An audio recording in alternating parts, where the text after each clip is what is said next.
Hey guys, welcome to Spirit Pig. This is the show that explores how to live a fulfilled life. I'm Duncan CJ, and today I'm speaking with Arielle Ford. Arielle is a highly acclaimed relationship expert and the international best-selling author of The Soulmate Secret, as well as 7 other books. She's one of the leaders behind the rapid growth of the self-help and human potential movement in the US, and former president and founder of the Ford Group, a successful public relations and marketing firm that has helped launch the careers of Deepak Chopra, Canfield Mark Victor Hansen, the creators of the Chicken Soup for the Soul series, and Neale Donald Walsch, author of Conversations with God. And she's also worked with the likes of Wayne Dyer, Debbie Ford, Gary Zukav, Marianne, Williamson, Louise. It's crazy. It's literally like the who's who of anyone in that world. Like, this lady has worked with them, and 11 of whom became #1 New York Times best-selling authors. So thank you so much for being here. It's a huge honor. Thank you. It's great to meet you. Now, as we chucked, put this in the schedule a couple of months ago, but it's the fact that I'm now talking to one of the world's top relationship experts is quite relevant. I actually got dumped a few weeks ago, so this interview could not come at a better time. I thought it was quite funny. I was reading some of this stuff. I was like, yeah. I don't know if this was just like a chance. The timing's all worked out, but yeah, good timing. Yeah. Now, love pain. Oh, I know. We've all been through it. You're not alone. Now, I was checking out some of your recent blog posts, and one of the ones which is quite interesting is you were talking about being able to trust our intuition is not always really easy, because how can we often know the difference between what's truly our intuition as opposed to just wishful thinking? What's that about? How can we make that distinction?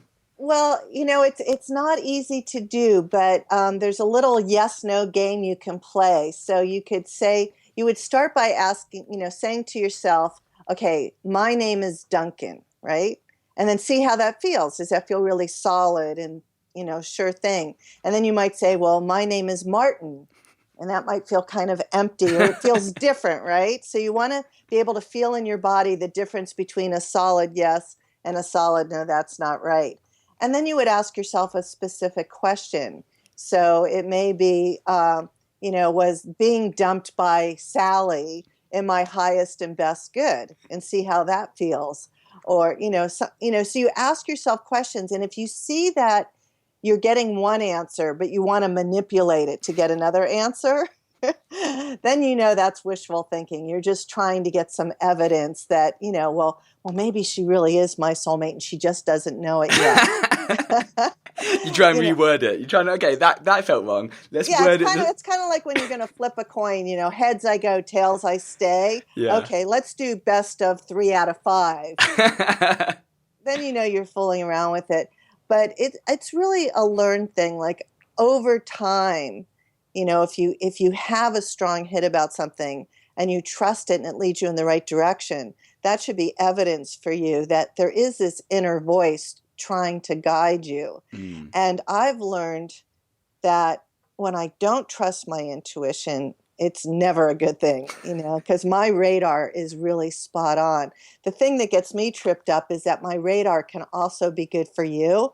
And so if you ask me advice and then you don't take it, then I get mad at you, because I'm thinking, why is he being so stupid? It's like, I know that I know this.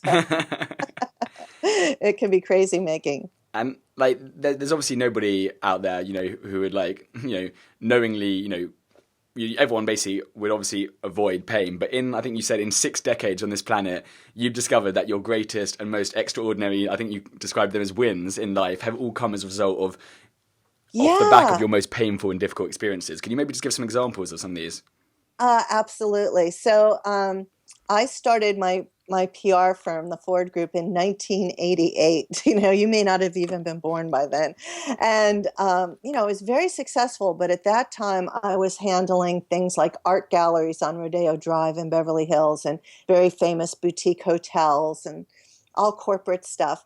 And then in 1990, we went through a recession, and I lost 80% of my business in 6 weeks. It was just a miserable time in my life. I had 4,000 square feet of office space on Wilshire Boulevard in Beverly Hills and all these employees, and it all went sideways and disappeared, and I didn't know what to do about it. And at the same time, my boyfriend dumped me and I got really sick. So I had like this triple hitter of, misery.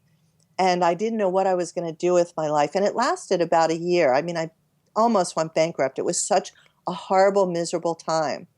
But what came out of it was I discovered that even though I had been very successful with this PR firm, I was miserable. I didn't like my clients. And, they were all corporate types. It was all about money. And I was all about the money. And I realized the money wasn't making me happy. So I decided at that point, if I were going to use my talents back in the PR world, then I only wanted to represent people, places, and things that were doing good for the planet. But of course, I had no idea what that looked like. And within 6 months, I had manifested all these amazing people as clients who at that time were not household names. My very first clients were Deepak Chopra, Wayne Dyer, Louise, Marianne, Williamson. And all of a sudden, within a year, I had this niche. And I kept the business open another 14 years where I only worked with people who were contributing to the planet. And of course, my health got better and I found new relationships and all of that. But it was out of this complete, utter misery and desperation that my entire life got birthed. And I realized that it would have never happened had I continued to be successful in my old venture that wasn't serving me.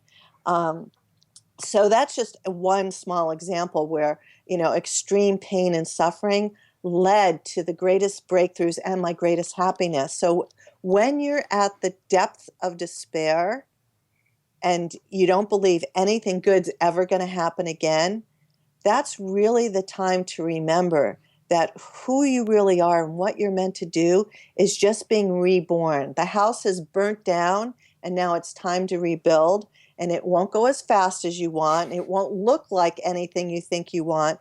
But as long as you stay open and grateful for what is working, magic will happen.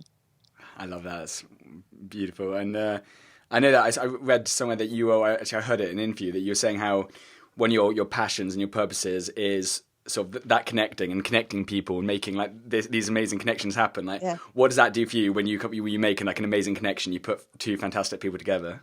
It's just so much fun. It's like solving a riddle or a puzzle, and it happens all the time. I'm I think it was Marianne who once said to me, you're like a lightning rod for everything that's new thought, because I just pick up these people all over the world where I make these connections with them. And then at some point, someone will call and say, hey, I'm really looking for XYZ. Do you know anybody? And then, your face will pop up and go, yes.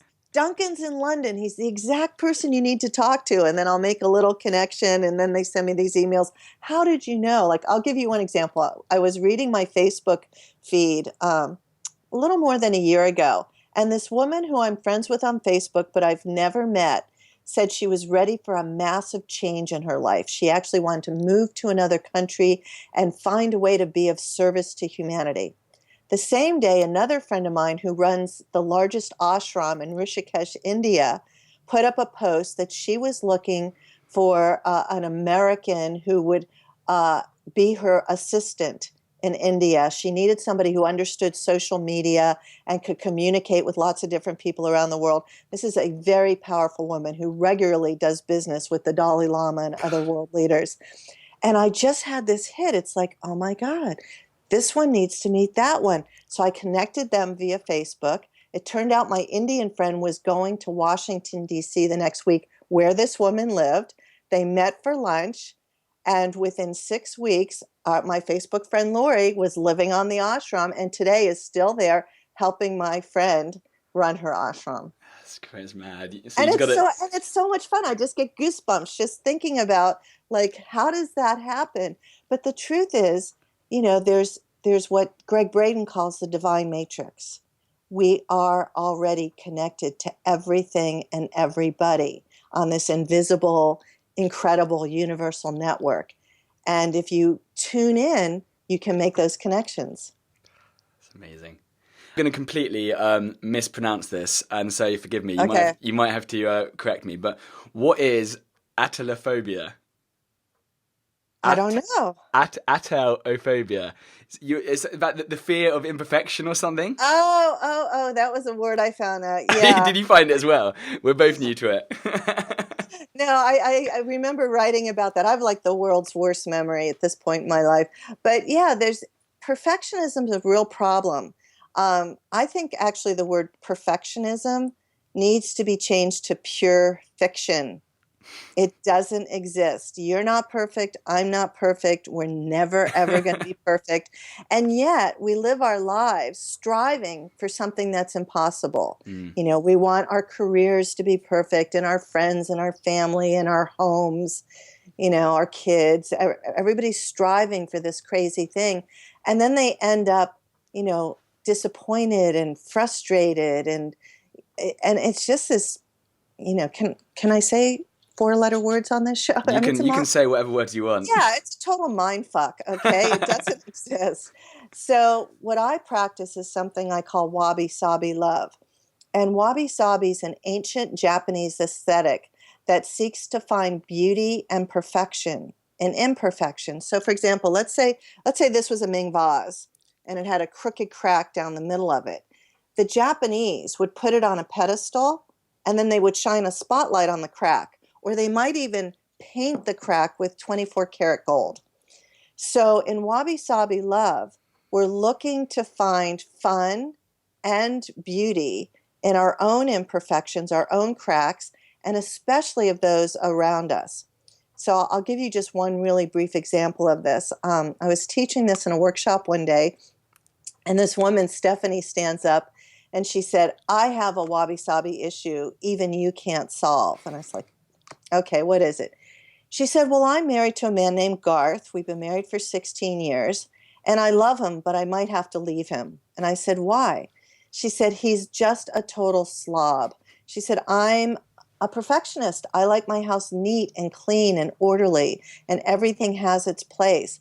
And he's just chaotic and messy, and I don't know if I can take it anymore. She said, fortunately, he works out of state 2 weeks of every month. So the 2 weeks that he's gone, the house is mine and it's just beautiful. And then he comes home and messes it all up again. So I said, well, Stephanie, let me ask you a couple questions. Do you have a dog?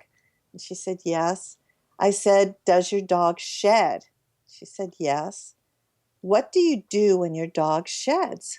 She said, oh, well, I vacuum up after him.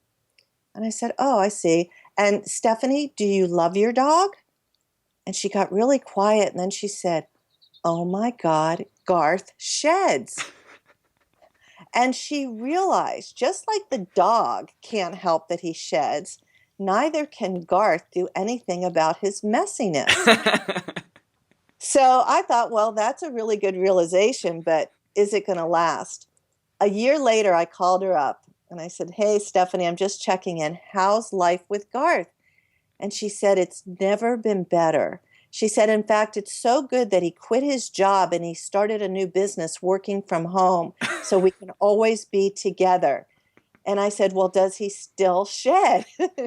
And she said, yes, he's as messy as ever. But now I just laugh about it. And I realize that that's just who he is. And his messiness is not a reason not to love him. So the point of this is we're constantly judging other people and making them wrong for things that are just in their nature, as opposed to making up a whole new, more empowering story about what they're doing, right? You know, we were raised different ways. You know, he has a very big bandwidth for messy, as do I. I'm quite the slob myself, married to somebody who likes things neat and orderly. But he decided long ago that since I'm a slob, he's just going to clean up after me, right? And, you know, and he does stuff I don't like. Like he likes to have every TV in the house on all the time, really loud. And I can't stand loud noises. So, you know, I just walk around the house turning off the TVs or at least turning the volume down. You know, there's no sense fighting over something that isn't going to change. Yeah, yeah. But you can make up an empowering story and have some fun with it. It's funny because you're saying talking about the just those differences. I mean, there was research at the University of Washington that's shown that every couple has a minimum, an absolute minimum of 9 irreconcilable differences. And Yes. these are things which are never ever going to agree on. And so Right. But we live life as if we should get along 24/7, not understanding that it's normal to have differences with people. And the point of it is to learn how to be loving anyway and to come up with creative solutions. Just, like one simple example, in every couple, generally you have somebody who's a spender and a saver, totally opposing views about money. Now that's not probably going to change, but what you can learn how to do is love and respect the other person's point of view and come up with some ways to negotiate how the money is being used and spent. So there's an understanding there. Like, for instance, I grew up with a lot of poverty consciousness. I'm a hoarder when it comes to money, and then I married a guy who grew up in a very wealthy home who loves to spend money. And suddenly we have this our money and I'm going crazy at how he's spending it. And just saying to him, no, I don't want to do it that way, wasn't going to work. What I had to do was explain to him, here's why I have this poverty consciousness and I'm working really hard to overcome it. I grew up in a family where money was an issue for fights every day. My grandmother constantly told me stories about the Depression and not having enough. And I grew up in a really fear-based thing. So I decided that when it was time for me to make my own money, I would make it, but I'd keep it, And then I had him explain to me, why do you like to be so generous with your money? And he was explaining how much joy it gives him and that when you spend money, more money comes to you. So we just had to understand our different points of view and then come up with some parameters, like we agreed that we weren't going to micromanage each other's spending. But certainly if we were going to each spend a large amount of money, we'd consult on it first. Yeah. Right? So, and it became a point where it's not a problem. I trust him with money. He trusts me with money. I taught him how to shop sales. He had never shopped a sale in his life. He's taught me, how to appreciate designer goods and why it's worth investing in something that's going to last 20 years. So we turned it into a good thing, but initially it was very hard. So the issue with these these 9 or at least 9 plus differences, I think what the problems arise when there are these issues in a relationship and people think, oh, there must be something wrong with the relationship and think, that's worth throwing away because of the differences, as opposed to just realizing, hey, this is normal. Is that, right. Do you think that by realizing it's normal, that maybe takes a lot of pressure off people being like, oh, okay, this is normal for everyone? Right. Well, we were all brainwashed with this, you meet your soulmate, you fall in love, you get married, and then you live happily ever after. And that's really not exactly the point of a soulmate relationship. Yes, you meet, you fall in love. When you fall in love, your brain emits all these amazing feel-good hormones like adrenaline and dopamine and oxytocin, and you are literally crazy in love, or what I like to call the socially acceptable form of insanity. But it only lasts for 6 to 18 months. It's nature's trick to get us together to procreate and keep making more humans. But then you have to learn how to get along. And that's the stuff they never bothered to teach us in school. So the real purpose of a soulmate relationship is to be a point of healing, so that you're with somebody who is your best friend, your lover, your partner for life, your safe place to land.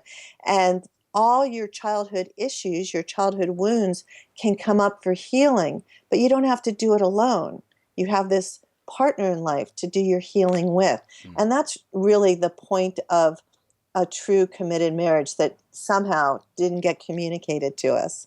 Yeah, and you think that not only do we all have a soulmate out there somewhere, but we actually probably have, I think, hundreds of thousands of possibilities. We do. And really, with every relationship, you learn more about yourself, about what's, the values that are important to you. And you also get to learn that, certain people come into your life just for a short amount of time. And it may feel like a soulmate relationship. And if they disappear, it doesn't mean that it wasn't a soulmate relationship. It means they weren't your life partner. Yeah. And the other thing that tends to happen is, if we dump somebody or if we're dumped, but we still love them, we keep trying to not love them, which is impossible to do. It's absolutely okay to still love somebody from your past. What's not okay is to obsess about them, or try to use black magic to get them back. Like, why would you want somebody who doesn't want you?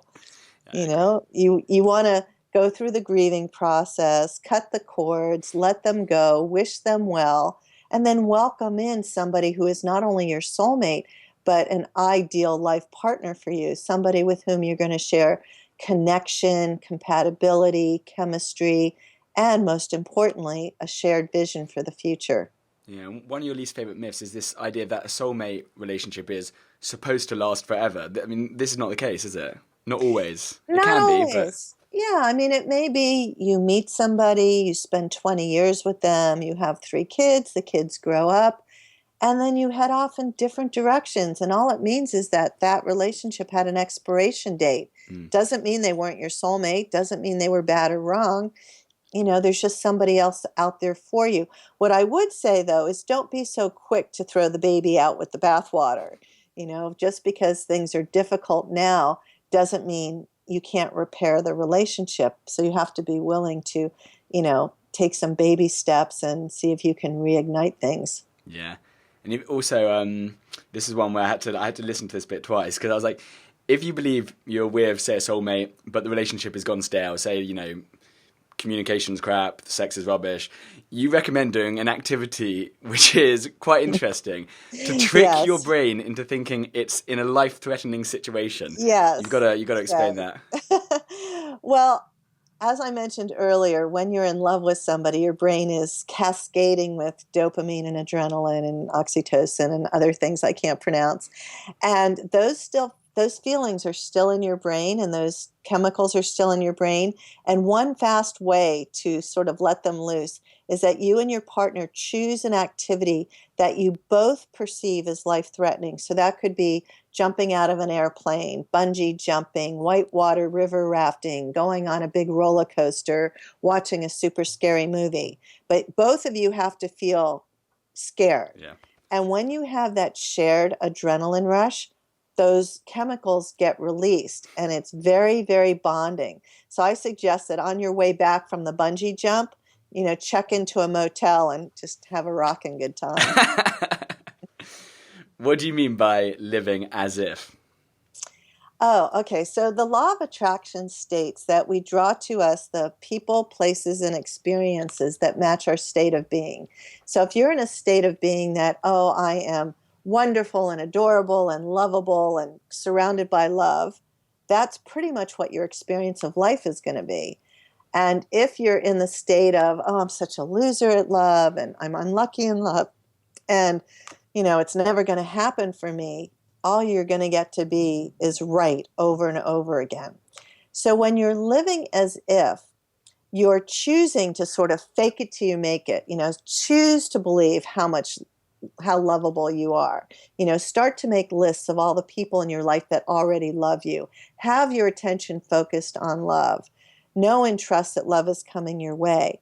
And then when you're living as if, your behavior will match your beliefs. So for example, when I was working on manifesting my soulmate, I didn't know his name. I didn't know where he lived, but I spoke to him every day in my mind. I would take time to talk to him. And then every time I would go past a card shop, I would buy him greeting cards. I love you just because cards, happy birthday, happy anniversary, Valentine's Day, anniversary cards. And I would keep them all in a box knowing that someday I would give him these cards. When I was invited to a formal event with those little RSVP cards, I'd always RSVP +1, which of course was confusing for my friends. Oh, I didn't know you were seeing anybody. What's his name? Who are you bringing to my wedding? And I would have to explain to them, I don't know his name yet either, but I am coming with a date. So that's what I mean by living as if.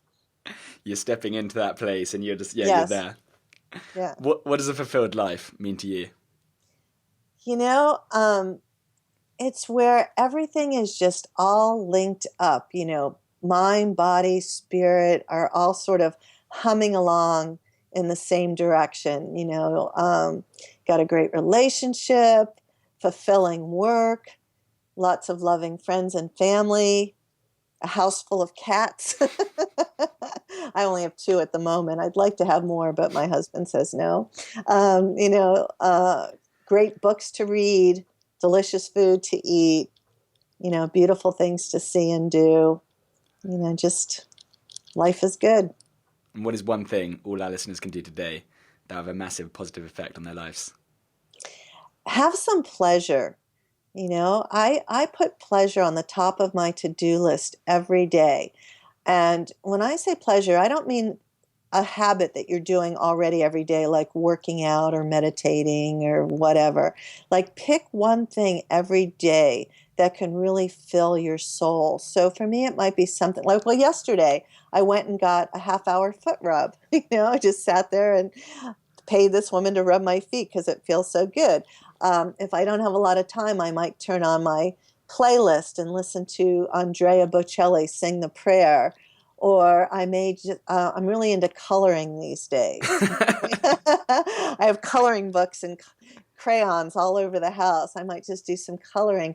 Or the other day I saw this new video on YouTube. So I just got out of my chair and danced around my office for 10 minutes. Or I'll take an aromatherapy bubble bath. But add pleasure. I believe in being a pleasure pig.